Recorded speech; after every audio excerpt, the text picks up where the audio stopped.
Hi everyone, welcome. This is a place where we get to investigate what comes beyond survival. Thank you for joining us. I'm your host, Geraldine Pillinger, and my co-host, Kelli Sharp, our other co-host, super host, Gizmo, now official super host. And he's not playing today. No, look at him, he's got his no, I'm not playing game today. That's fair enough, Gizmo. Gizmo does what Gizmo does. Okay, what are we talking about today, Geraldine? Geraldine sets the time, I just ask the questions. What are we talking about today? Well, we did title it, Who Am I? Ah, yes, good subject. I thought we could Most really important subject. do a bit of a deep dive into, with everybody, identity, consciousness, and the moments that wake us up to ourselves. Yep. Given, there's a lot happening at the moment on the definitely. planet. Oh yeah, we're in episode 3. Episode 3. Our wonderful producer has just let us reminded us to mention that part. Which is again, the title is called Who Am I? Really good question to ask to yourself. Off script as often as possible. That we always we do promise anyway. that it will be an interesting conversation, and thank you for joining. Yes, thank you. We're really happy to be back here today with you again. I can't believe that we're now on episode 3 and we're still with you. I don't know how that works, but here we are. We're still. I did not think that we would be consistent, but we've been pretty consistent, haven't we? With it all. I think what's a popular theme really is that we're going from politics to the personal. Yes, how it intertwines. Maybe let's kind of look at the week that was. That's a good segue. I'm going to do a good segue. Where I first heard about this question of who am I was the first time I went to... I'd heard a little bit about this particular teacher in India and his ashram. But he was the one who coined the phrase, the only question that you need to ask is, who am I? Who am I? Who am I? And his philosophy was very much, if you can answer that question, then your work is done. So if each and every individual did their own business with that question of who am I, and that's why the episode is called Who Am I? Because part of that story is, where was I going with it now? Now I've lost the train of thought. So that's where I heard and what the reason why it resonated with me is because when I was about 8 years old, I used to look in the mirror and I go, who's that in the mirror? I didn't recognise myself in the mirror, which is a bit worrying probably on a mental health issue, but that's how I was. I'd look and say, I don't know who I'm looking at in the mirror. So I was asking that question for a very early age. And what we're kind of covering today actually all somehow folds back in to that question of who am I? Now, when you were just mentioning, just remind me again after you sort of said about that, what was the next part you just said to me then? From the politics to the personal, and probably looking at what's happening in the world and what's happening within ourselves. Yeah.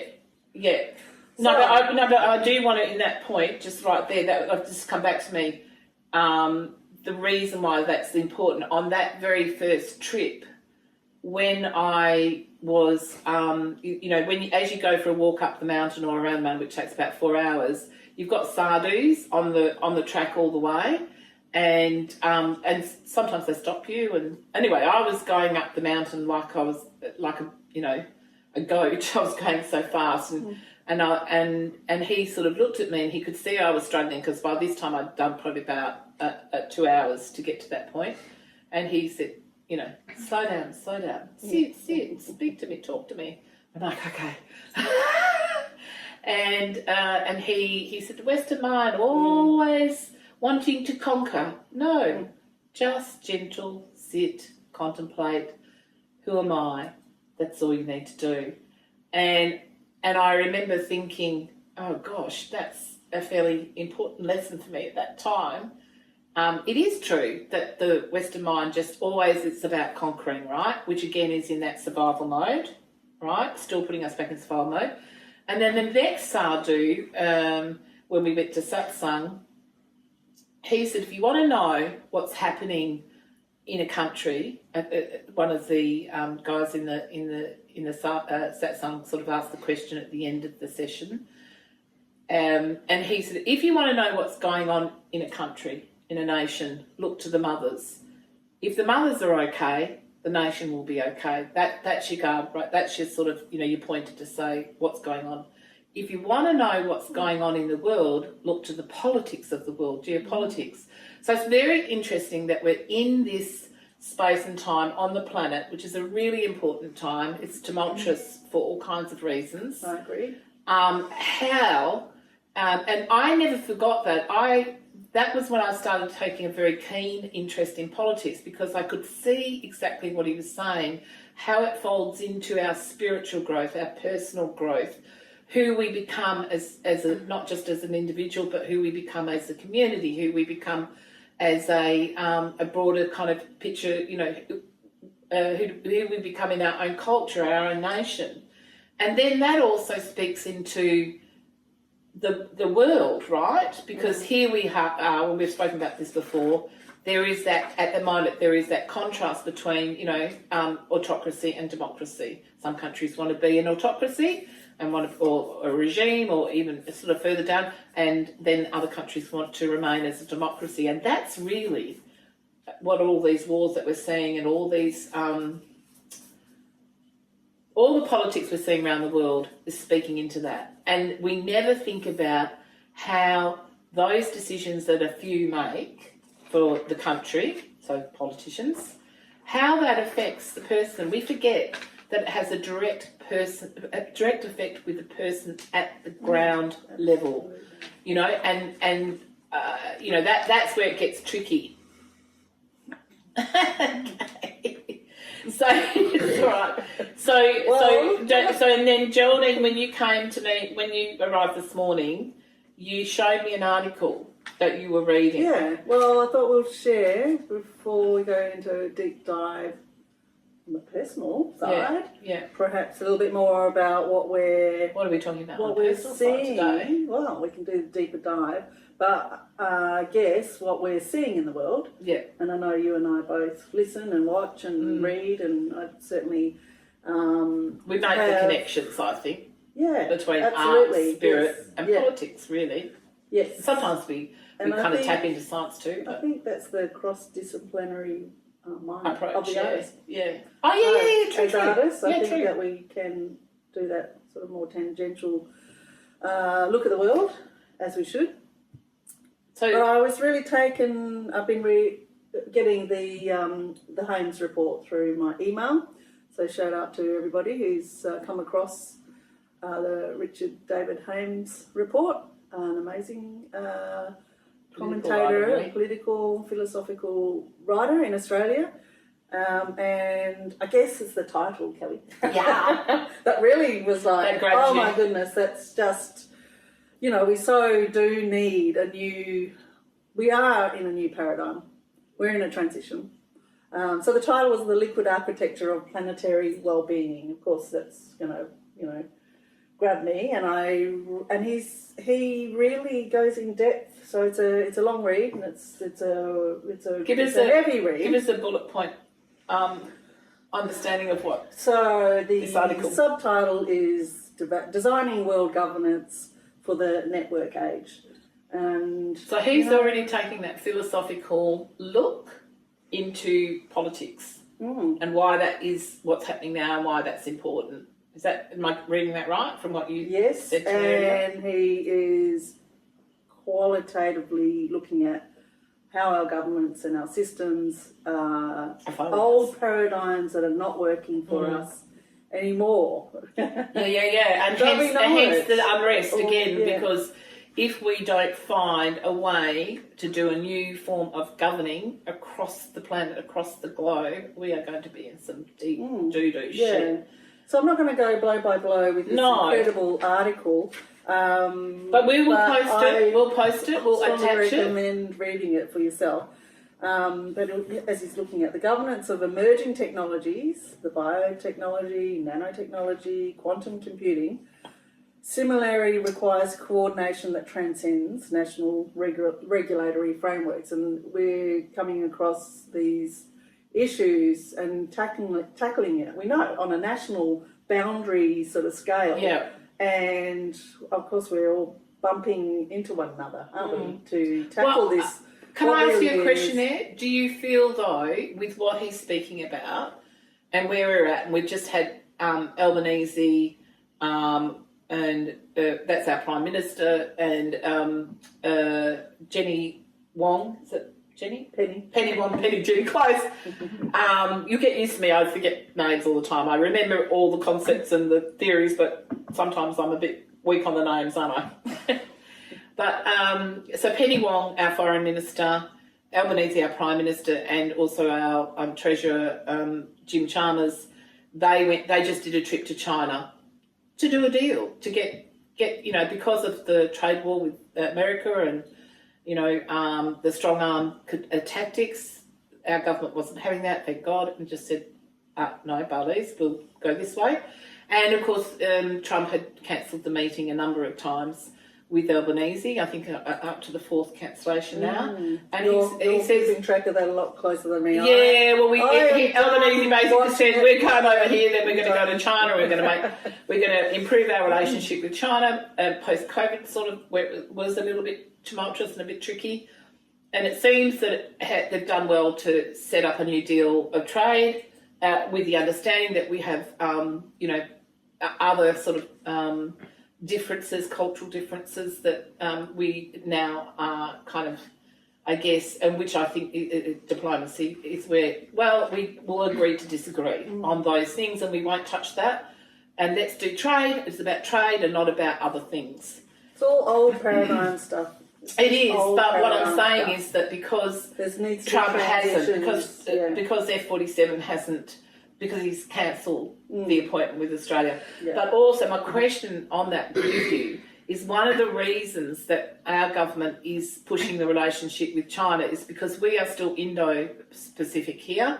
So we are going to be part of the coalition of the willing, we're part of the Commonwealth, that's all important. But because of our isolation and distance, what we do in close proximity to us, we're not close to America on a mileage level. Yeah. We're not close to Europe. So in what he is saying here, do you think what he's speaking into is the fact that on one way, isolation is both our curse and blessing?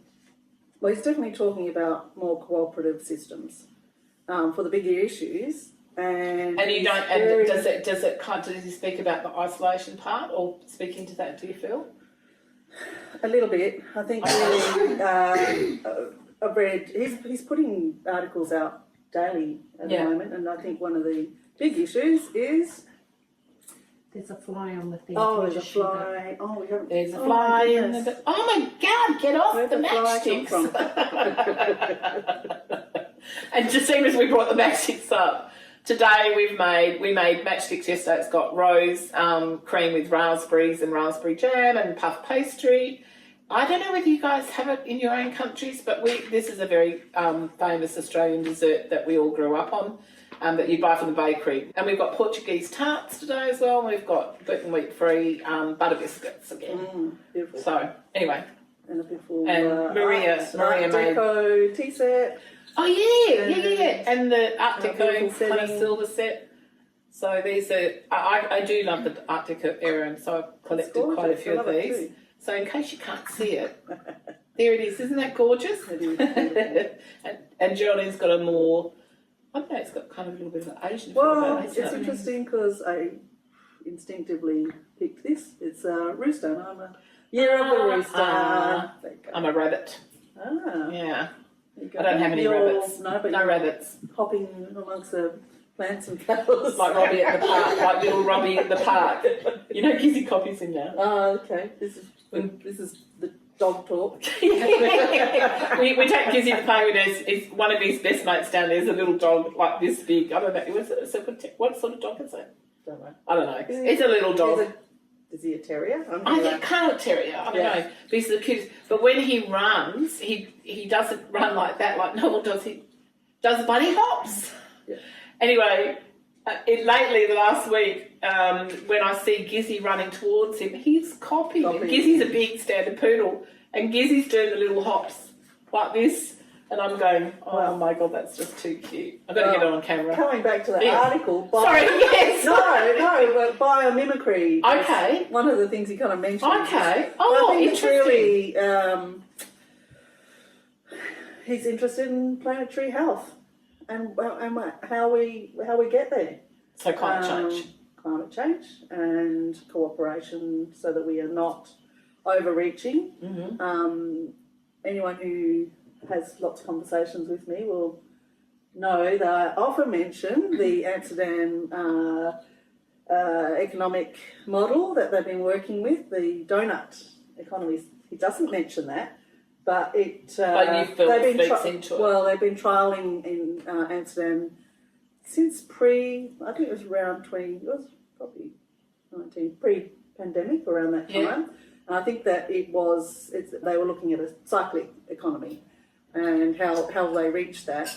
Is that what a donut economy is? The whole system is everything is measured and input and output basically, and and they because it's a city and it is a big city, but it's quantifiable. So they're looking at what comes in and out basically as far as. You're talking about Netherlands, you're talking about Amsterdam. Absolutely, yes. Do you know how connected we are through Studio Zero with Amsterdam? No. I would say that a third of our followers, and they're all artists, of course. Shout out to all of you. Yeah, shout out to all of you. I'd love to hear how it's going because I know that... have some insight that we need to know. Yeah. 100%. And I did go to Nijmegen. I'm probably saying that incorrectly. But I was surprised. But there was a whole department store. That was actually just before the pandemic. The whole department store of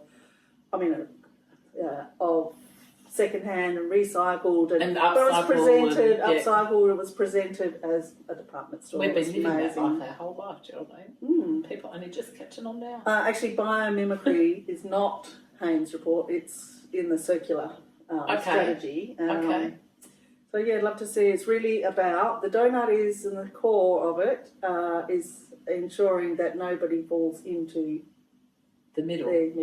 So there's no one's left out of the system. So it's a live database and a dashboard. I'm just reading from here on how materials flow through the city. And obviously it's a model that can be, taken on board. Let me see if I understand this. So we've got the donut, which is the circle with the hole in the middle. Yep. And the purpose of that visual is that the intention is that if everyone's kind of on the donut part, and then if one looks like they're going to fall down into the hole, it's up to us to grab them and make sure that they don't fall into the hole. Because of the live database, they can actually see really what's happening. If there's an overreach of, let's say, CO3 in the system, or they are looking at all systems, understanding that we're all connected. That's a great system. That's a great idea. It is. Do you know what can I just speak into that a little bit for the moment? Of course. Private enterprise operates that way. So my self-made community, I came from a private enterprise.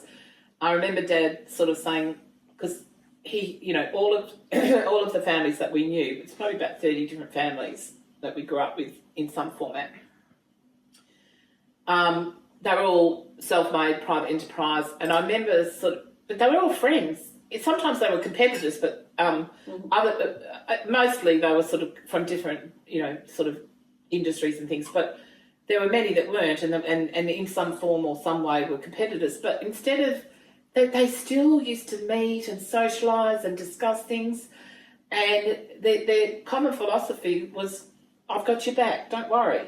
If someone was going through a hard time in their business, and I remember Dad saying, think of it this way, Kel, we're all standing in a circle, and most of the time we don't need to hold hands, but we always come back to the circle, and on certain occasions, if somebody's going through a hard time, that's when we all hold hands and make sure that the circle is not broken, so that no one falls into the hole, into the gap. So that's kind of that donut political philosophy that you've It's all just about described. collaborating. It's a collaborative process. Yeah, even with your enemies, guys. I find it interesting. That's how you get better as a nation or as a globe, right? Global politics, instead of fighting each other would be good. I find it interesting that not a single person that I've spoken to has heard about that Really? process of that, The trial. donut. It's a trial. Yeah. And I remember. But it's a great I was. philosophy, I like it. I had my favourite magazine was Dumbo Feather, which was an Australian magazine. It's no longer in circulation, but I've got every copy of it that was in circulation. Oh, honestly. And I did see an article on this system and the So it creator goes of back, Donut that would suggest then that it has gone back for a long time ago and that now it's being activated. Well, yeah, I think it was around 2019. So they probably started really looking at the circular economic system and the strategy and realised that it's workable. And I think that's when this economic system I'm still and the blown away, database and your husband came would in. know about this. I'm still blown away. That's a very similar model to private enterprise, self-made. Well, as you say, it's more competitive. So, But even if it's competitive, well, I'm sure in Amsterdam, yeah, that absolutely. So instead of that's that bipartisan approach, isn't it? I don't care which political party you're from. I don't care what your spiritual beliefs are or your religious beliefs are.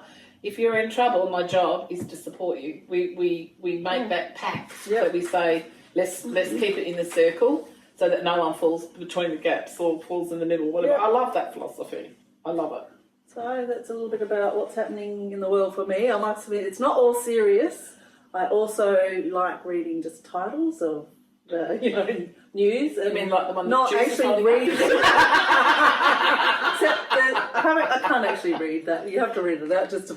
Quick revise on, so wrap this up and then do a quick revise on last week and then get into episode 3. That's right. Otherwise, we're going to just talk about other stuff and not actually talk about what we need to talk about. No, this is our lead in. We always do. This is just your time guide. So this is just to remind you not to go on too much about one particular thing. Just to have a little bit of a laugh, because it's not all serious. I did read about the woman who held her. Because our motto is laugh, laugh, and breathe, right? Yeah, and this one, fits into that. Pins into that very. What's the word? Linchpins? No. Yeah, that just fits in. Pins into it. Call it a ball and socket. Yeah. Socket and balls. Ball and socket. Ball and socket. A socket ball just doesn't work. Socket You don't have ball and socket. Take that bit out, okay? Where I said that. Now I'm going to leave it in now. Pins. No, I just had this title, Woman Holds Her Breath for 62 seconds. So each day I've been holding my breath to see how long I can actually do it. I did 20-something, 21, 22 seconds. I went, oh my goodness, that's incredible. But the first day I was like 5 seconds. That's interesting. 10 seconds. That's interesting. So I thought I'll look it up and look at the statistics, and I think the most that the world record is 24 minutes. That's those people who can go doing that deep dive. They just have a peg on their nose and they train themselves, go deeper, deeper, deeper. We all need to know that Kate Winslet held her breath for 7 minutes and 15 seconds. No. For some Anya Kate Winslet, what a star, what a legend. She is amazing. Yeah, star in a whole new way. So I don't know what's grabbed your attention as far as, holding your breath. Well, no, not so much that. I don't think that's an easy task for me to do, but I was quite surprised that I did do that. I think it's good, and it's that it does again. It sort of comes to that what we. And I'm quite surprised that I'm bringing it up, but here no. I think it's important because our motto is for 2025, in particular. Laugh, love, and breathe. And breathe is an important part because people do, whether they realise it or not. Those of you who've done yoga or meditation will already know this, but for those maybe who haven't vegged out to that what happens when you breathe if you do a proper yoga breath, because most of us breathe here and we don't even know we're doing it. And again, that's survival mode, guys, because you're not actually enriching your body with the amount of oxygen that you could. And so that yoga breathing is what those divers and those people who can, what did you say, Kate Winslet could hold a lot. It's interesting. It's interesting that they call it holding the breath, because you're not actually holding the breath. You're just doing one deep breath. You're not holding it. You're actually constantly pushing it up and down in your lower. That's another thing I realised. It's not just holding. No, if you breathe here, you're going to get 30 seconds. But if you learn to do the yoga breath, push it right down into your. Can I say, Fanny? It means different things in different countries. But if you push it right down to the bottom part of your torso, so beyond the diaphragm, and then you can actually hold it there and sort of breathe in that space like that, and then allow it to come back up. That's how those divers are constantly, doing that kind of breathing. I thought you might have some insight into Kelli. Well, it's doing meditation for years. 7 minutes and 15 seconds. Yoga. Well done, Kate. I haven't got a name for the 24 minutes, so I'm just going to attribute it. So it's relative. No, I actually do think it's relative to, because what happens when you do those long, deeper breaths, not only is it for wellness on the body, it's wellness for the mind and also the heart, but what it does immediately centres you. I feel immediately centred just talking about it.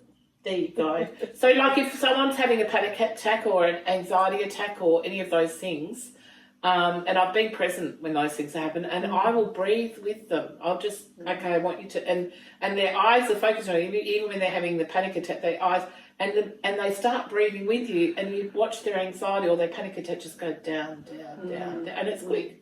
It's a useful tool for anyone to have. That's all I'm saying. So maybe try it at home, but don't try 24 minutes straight up. So Geraldine, can I make you a cup of tea, love? Can I pour you a cup of tea? I don't know about you, but I'm getting a little bit. World politics. I hope it's still hot. We waited a bit longer, holding our breaths. Do you know what? I'd love a cup of tea. That's strong. Maybe we put. There's some. Should be some hot water in. I reckon we'd just pour a little bit of hot water. Okay. Because I hate to have a cold tea. And I'll have a little bit of milk. Yep, me too. So last week we really just started. And the sugar's there, love. I know you have sugar in yours. Yeah, thank you. We started to discuss. I don't know if other people had joined us and remember. I guess the messages or experiences that most weighed. Can you refresh my memory? What did we talk about? No, I know it's funny to move on. Sorry about that, folks. I'm just thinking what experiences. Really, a lot of people are talking about waking up.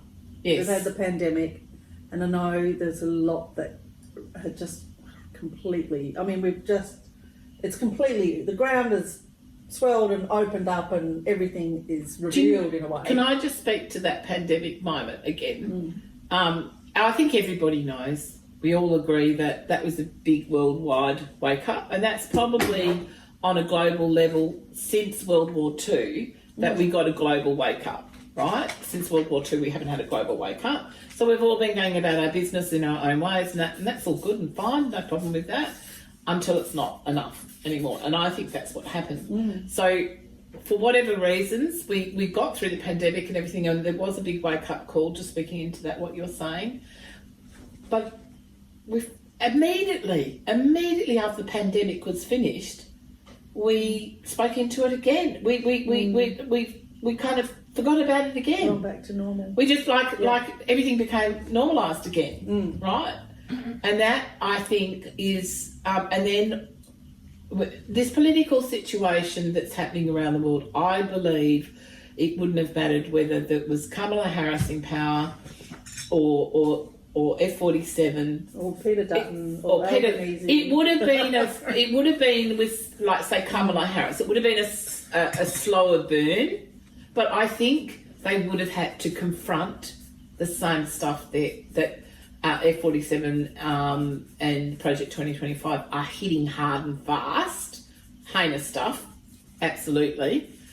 But so I think on some way, because we were talking last week about, anyway, so basically what we're trying to say is that what I was trying to say is that either way, I think I think humanity, and this is why it's a global story happening at the moment, was going to have to go down this road, because we couldn't continue in the space that we've been for the last 250 years, where we've been complacent. Well, it's good. Yeah, it is good.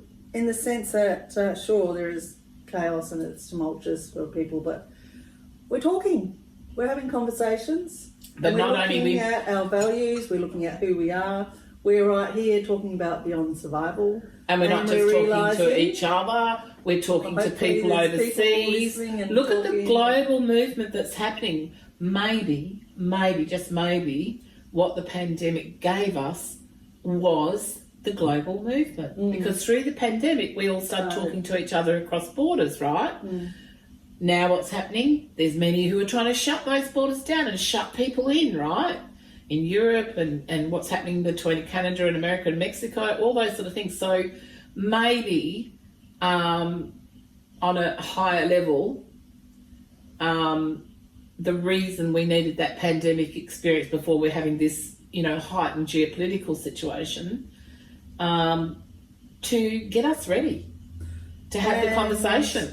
And obviously the external events mirror our internal, personal, our own inner paradigms and our own. So I guess I know I've certainly been doing a lot of reevaluating. I know a lot of people in my life doing reassessing and going through major breakthroughs as well as difficulties, but it's really about just waking up.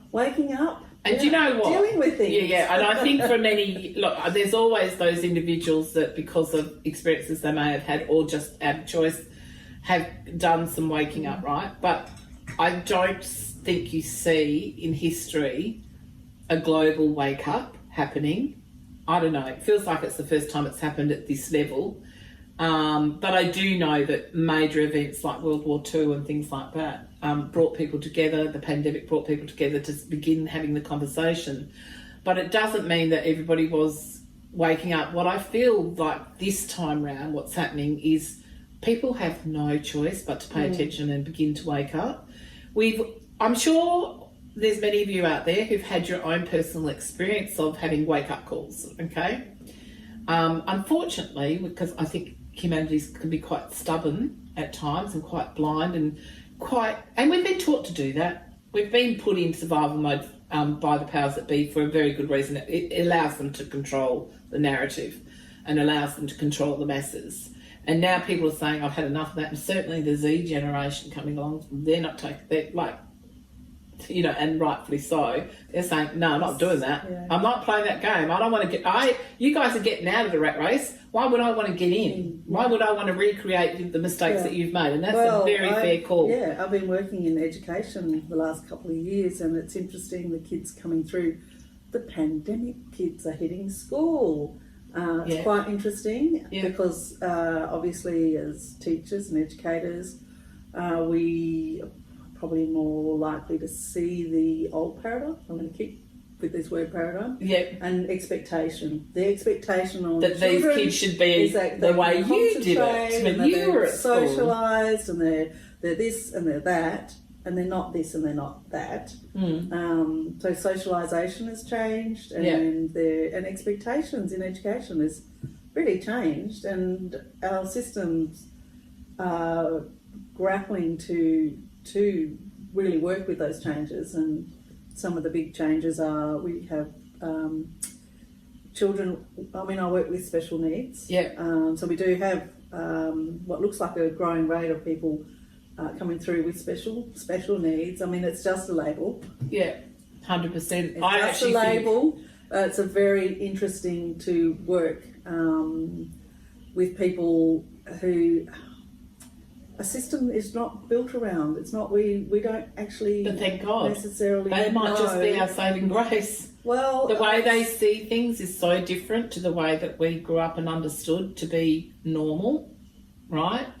I actually think that the kids coming through now, like you're talking about the kids that are pandemic kids that are now starting kindergarten and things, and you only need to listen to them and talk to them to see that they already see things differently. And hopefully, you know, the aim is that we don't quash that, because they might know something that we don't. We might be able to learn from them and their way of seeing. I certainly, when I talk to the Z-Gens, I learned so much from them because they make me think about things that I hadn't thought about. And that's such an important thing at the moment for us all to be doing. Yeah, to that word biomimicry, because there is a lot of it is environmental, where we think it's just, I don't know, magically happened overnight. It hasn't. It's our environment. And so we are all needing to adapt. Yeah. And obviously work with.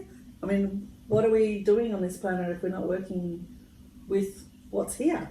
Yeah. what and also, what's our like, purpose? it wouldn't be, I think that, okay, let me ask you this question. When did you have your first big wake-up call? And what was the event that caused you to have that wake-up? Good, asking me a question. Yeah. No, I think you should answer questions I have I do tell. I did actually. So I had a Christian upbringing, and I had parents. Well, my father was pretty fundamental in his Christianity, and my mum wasn't so much. But I guess she said, you know, to her husband, I'll bring out. Yeah, I'll, because she was the main. You know. What was your father's religion, or what was the Salvation Army? Mm-hmm. So it was on with Christian soldiers and music, which was wonderful, and that's a little bit more sort of military. And to my dad worked away, so Mum, to her credit, took us to church, but she took us to Salvation Army, whatever church was in, you know, really available. So I read the Bible when I was 12. Because, you know, still spins me out, but I know, it's just like, it was great. Mum gave me a torch so that I could read the Bible under the sheets and, you know, under the bed coverings, and it was a wild ride. It was a wild ride. It's not where we really sit today. No, and I just read it as if I was reading any other book. So I didn't really, I don't think it, I think it, by the end of it, I remember asking, you know, our leader in Sunday school, our leaders, there's two, and they're quite young actually, they're only young adults themselves, who wrote the Bible.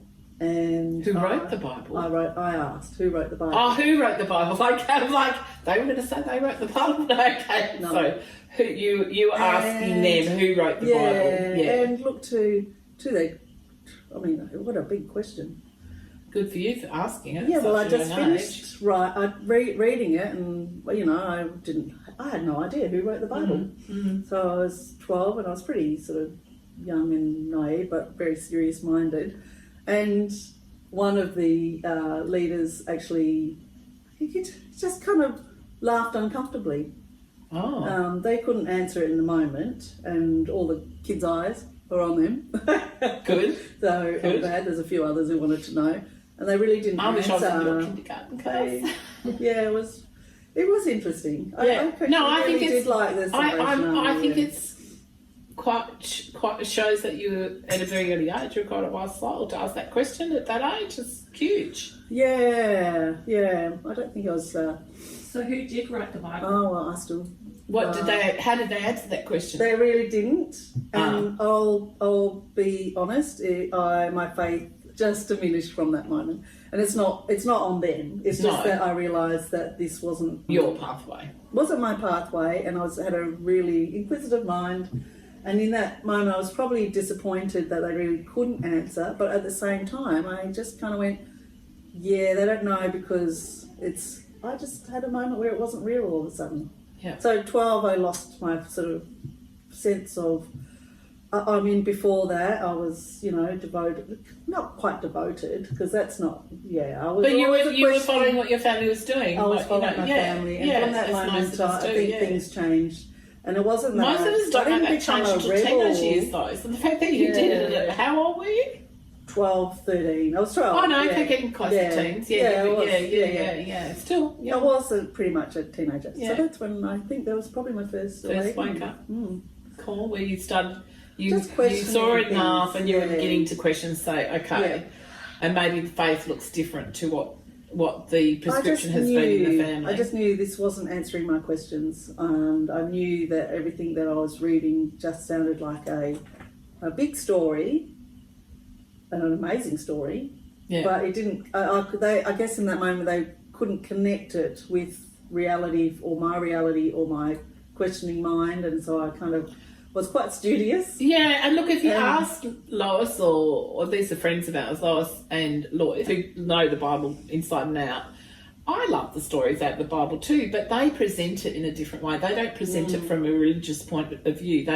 I enjoy the stories when they tell me the stories, because they're actually sort of reading it from Christ's teachings point of view, not from a particular religion or a particular church or whatever, and so then all of a sudden I think most people could connect with the teachings of Christ, but just like if you read some of the teachings of Buddha or Krishna or Sai Baba, or there's so many teachers that have come before and after, and I think in that way, for me anyway, I could hear those stories for the first time. I, by the way, did not grow up in a religious family. Dad wasn't religious at all. Mum had a curiosity there from her teenage years, and I think it was just normal for families to go to church. It was more about community.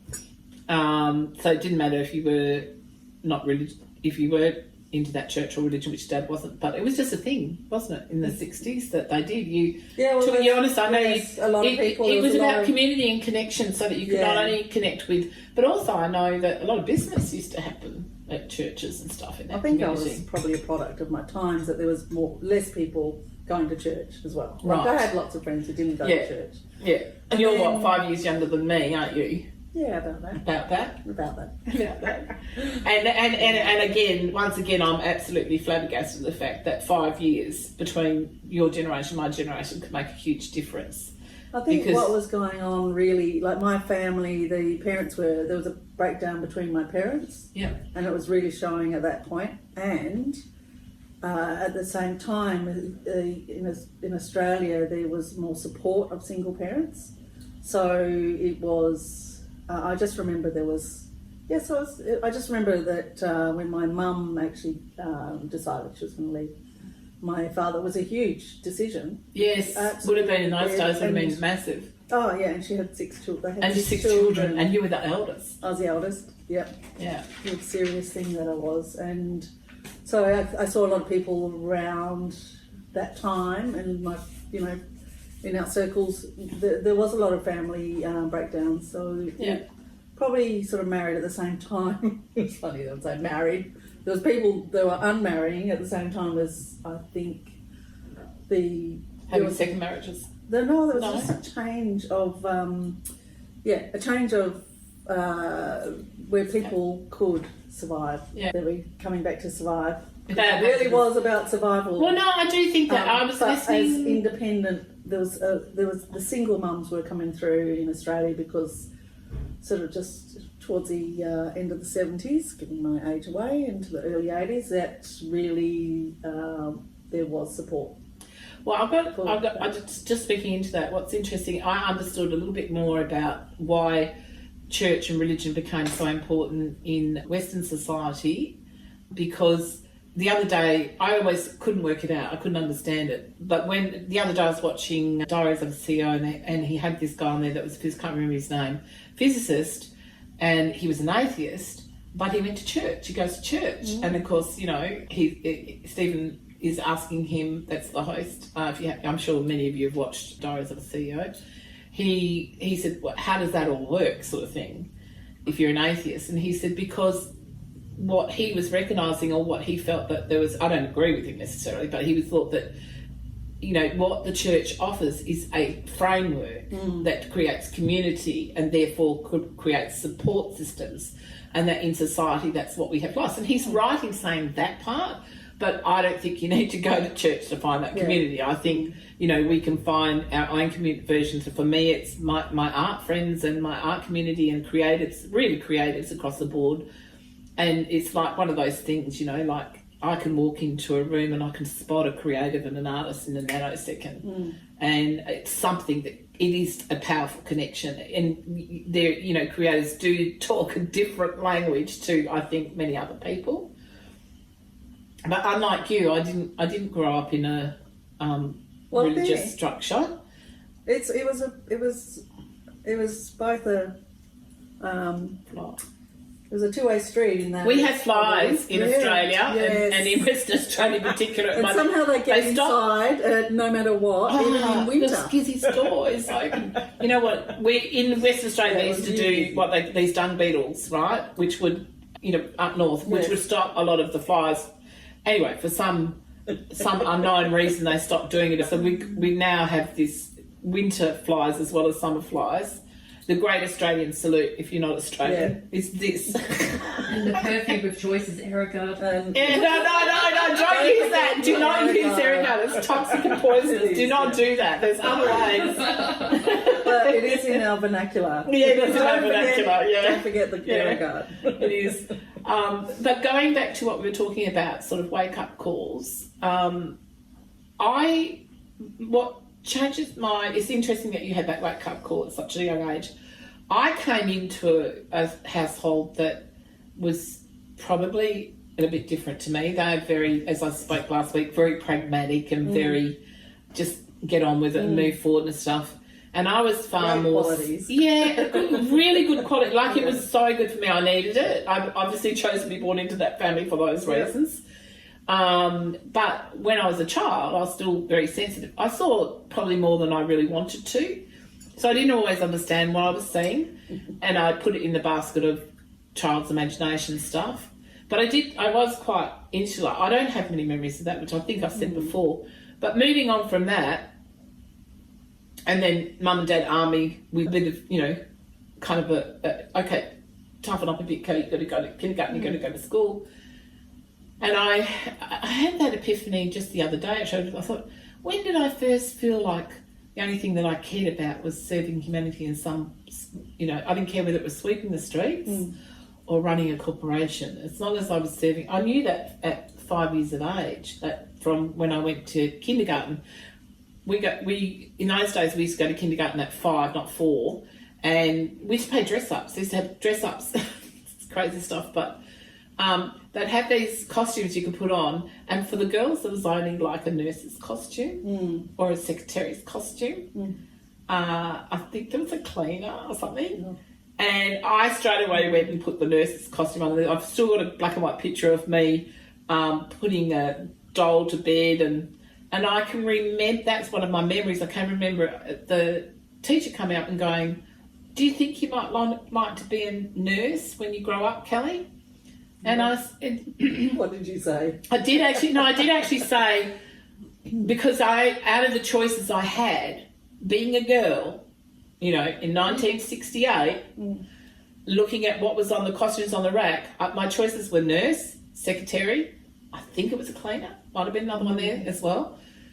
And at that time, that was all the expectation, or a housewife, right? And I immediately gravitated out of those options towards the nursing. And so I thought, that's what I want to do. I want to help people, so maybe this is why I can help people. I can become a nurse. So I think I said to her, yeah, maybe, I think so, maybe.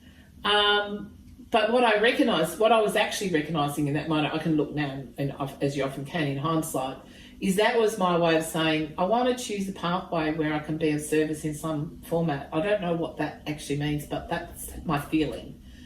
So, and then, you go through primary school and all that sort of thing. And then I did the opposite, because by the time I got to 12, I wanted to shut down because I saw too much. I knew too much. I was too sensitive, and it hurt to be in the world. So I got very sick. I wasn't a child that got sick. I didn't get flus and colds and stuff. When I say I got sick, I had this nervous condition where I would start diarrheaing and to the point of like just vomiting and diarrheaing out of nerves.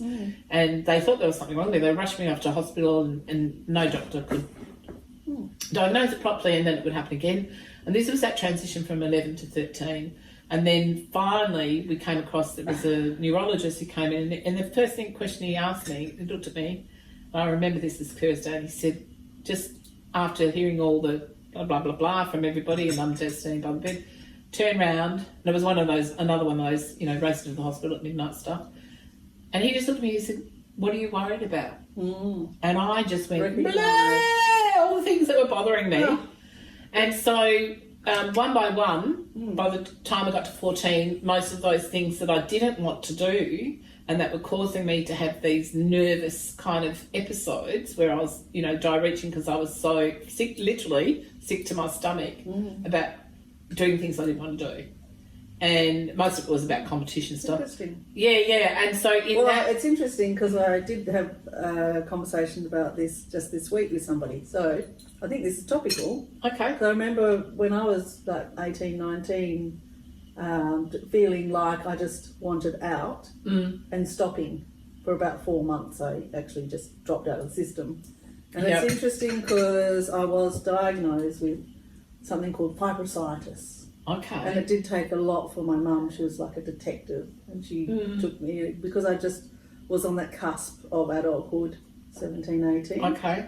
And I wasn't functioning, basically, very well. I was still doing, I was still at school at that, I went through to year 12, but I didn't, it was quite interesting, and I basically had, which would have been inflammation. It was just inflammation. Yeah. So it was a result of accumulation of things that had happened, but there was no awareness of that at that point. At that time. And I did start to get treated for it, but I really just, it's interesting. I did sort of shut down at a certain age, and it was very shameful for me to be in a family where, dynamic and doing and elders, so I had to sort of leave. But I do think our parents were in that baby boomer generation. That's the way they were, because after the war, there was so many opportunities. Dynamite, and they, everybody had that kind of just get up and do it. What are you complaining about? Just get up and do it. The reason I shut down after that. So I stopped riding. The whole family used to ride horses competitively, so I stopped doing that. I no longer had to. Dad said, "If you don't want to ride anymore, don't do it." And I said, "No, I don't. I just want to have horses to go out for a bush ride or whatever. I don't want to do the competitive stuff." So then I started dancing again and going ice skating again, and so I was doing more things that were more in line with what I wanted, and I began to be happier. But I remember making a conscious effort at 14 to shut all that stuff down. When I say shut all that stuff down, I guess I better come clean here. When I was a kid, I used to talk to spirit all the time, and see ghosts all the time and that sort of thing. Then, but it freaked me out. I was not a child that was okay with it. I didn't see it as a good thing. And so that, along with doing things and activities within the family that I didn't really want to be doing, I was just doing it to keep everybody happy. And then when I got given permission by mum and dad, you just do you, Well, me was taking up dancing again. I started being the person representing the gear doing springboard diving. And what that did, by the time I was 14 to 19, I could just be a teenager. And I wanted to go out and meet boys, and I wanted to do all the normal things that normal people do. And so I did that, and that was oh my God, it was such a good time of my life. I had the best time of my life as a high school student. I was springboard diving, I was swimming, I was dancing, I was doing gymnastics, I was ice skating, I was meeting boys, and I went to an all-girls school, but our brother's school was Leslie, and so we often sort of hooked up with them through rowing and stuff. And for the first time in my life, I actually felt in that time I didn't have any problems. I didn't have any worries. I didn't, all of the spiritual stuff just shut down, and I needed that at that time. When I was 18, that was my first trip to America. I had a fascination with America from day one. All my friends were heading off to Europe. That was a rite of passage for Australians. Go and spend 2 years in Europe and work in London. Australia. Or go around Australia. Well, I did both. So I went, but I didn't go to Europe at that time. But during that time, I went to America, much to my parents' dismay. At 18, my first trip overseas on my own. Mm-hmm. Just took off and was away for 3 months.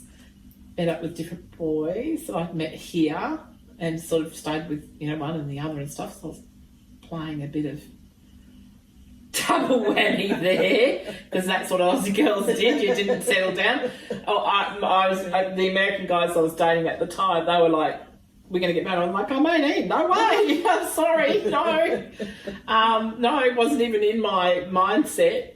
But I was the most important thing is I was having a great time. When I came back from that, my friend who was one of my best friends still today, she was meant to come to that American trip with me, and she pulled out at the last minute for a whole host of reasons. I was like, well, I'm still going. Anyway, so I came back from that. So we saw this job advertised for up in the northwest of Western Australia. And we thought, let's travel around Australia. And this was the way you could do it. You could, get these jobs and work in pubs and things like that, or work in restaurants, or find a job up in the north, which was always better money as well. So we saw this job advertised. They needed 3 barmaids. We'd finished our studies and stuff like that. So there was 3 barmaids jobs, and we said, you know what? If we both get the job, because there was like 100 applicants or something. They fly you up there. They give you a place to live. They, it's good money compared to like Perth money. And we said this is the beginning of our travelling around Australia. So we went for the jobs, and without them knowing that we knew each other, she got the job, I got the job, and this other lady, Sandy, who we also became good friends with. We all flew up together. We did this job. We went to the Pot Shot Inn.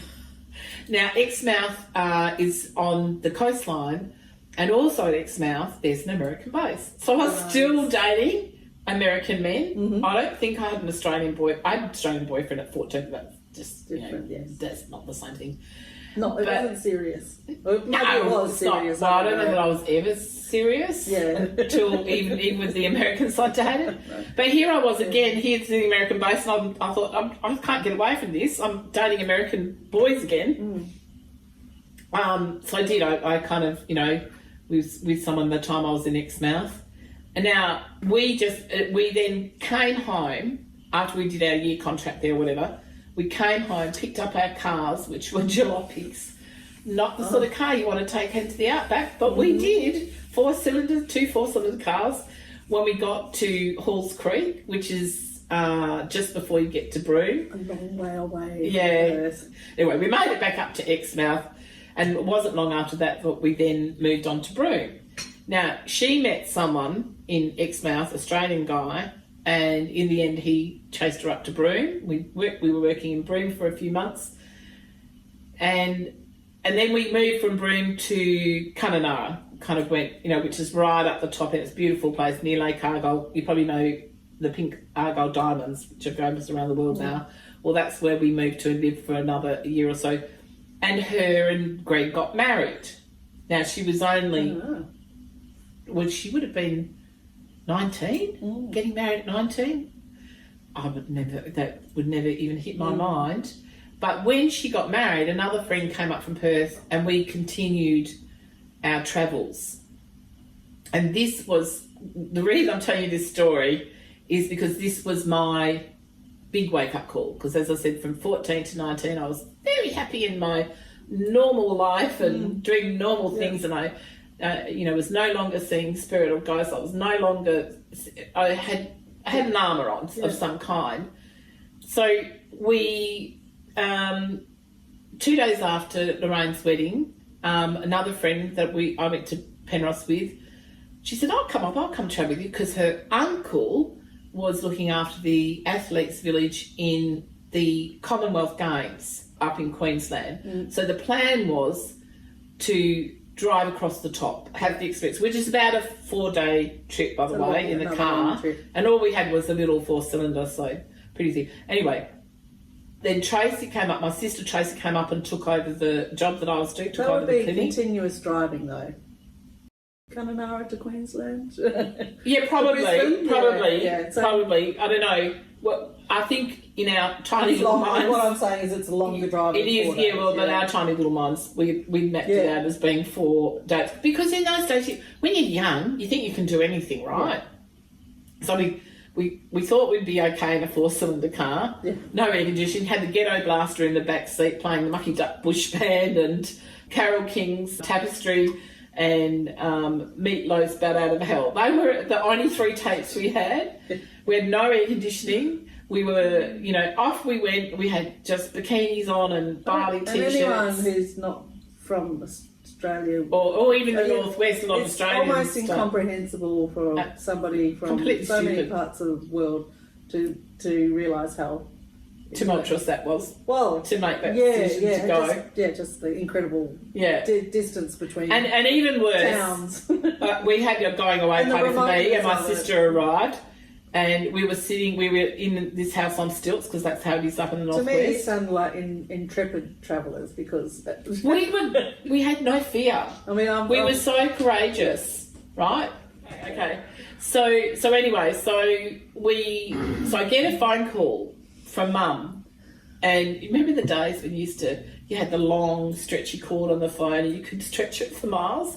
So here's this party going on, my going away party, and my sister picks up the phone, Tracy, and we sit on the step outside this and shut the back door, have a good scratch, darling. Yeah. And we're sitting on the phone to Mum, and we're thinking she's just saying hi, have a good trip across and everything. She rings me and she says, I don't want you to go. Ah. And I said, what do you mean, Mum? And she said, well, I just have this feeling that you're going to have a car accident. Oh, you never told me this. Yeah. So if I spent all my time talking to you, Julia, about all these things and give you details, it would take me as long to tell you all the stories as what it is that I've been alive. Yeah. So anyway, and then Tracy says, my sister, because we're holding the phone between us on the step like that, so we can hear what Mum's saying, and we're both talking to her at the same time. Yeah. And then Tracy said, I did too. I don't want you to go either. She's looking at me, and I'm going. By this time, we're leaving at 4 o'clock in the morning. I think it might have been close to midnight, like 11 o'clock at night or something like that. And I'm looking at Tracy going, she never said Dicky Bird about it. And she said, no, I had the same feeling. Wow. So then they're trying to talk me out of going, right? And I just sat there and I just thought about it for a minute. And I said, if I meant to have a car accident, I don't know where this wisdom came from, but if I meant to have a car accident, it can happen just driving down the street. So why am I going to miss this adventure? I was a very adventurous spirit and probably a little bit gullible, but also I was fearless. I was just completely fearless. It sounded like you were. I never worried about anything. Yeah, I mean, I've travelled to Broome back and it's a long distance, and I haven't travelled to Kununurra. I would only fly there, I think. Yeah, that's what Dad haven't been from Kununurra It's not breakfast, nothing. It's running one of the Portuguese tarts. Maybe later. Sorry, darling. Yeah, no, I didn't have those feelings. But also you have to remember, by this time we'd been living up in the northwest for a year and a half. Yeah. So you knew it. So we had done we'd done the 9 yards. We're travelling in 4-cylinder cars, and you get brave, you get courageous because we made it from Perth to Exmouth. We made it from Exmouth to Broome. We made it from Broome to Derby. We made it from Derby to Kununurra. So so you get confident, right? And then Debbie was coming up, and Debbie. You do have to learn, driving up in the northwest, especially after wet season, you have to learn a certain type of driving. I knew how to do that. Debbie did not. Debbie had come straight from the city. But anyway, so I said to them, I appreciate everything you're saying, but I'm still going because at the end of the day, I believe if I'm meant to have a car accident, it's already written in the stars before, and that could happen driving down the street. Giz. But it's interesting that you did get that message through your family. Yeah, from both of them.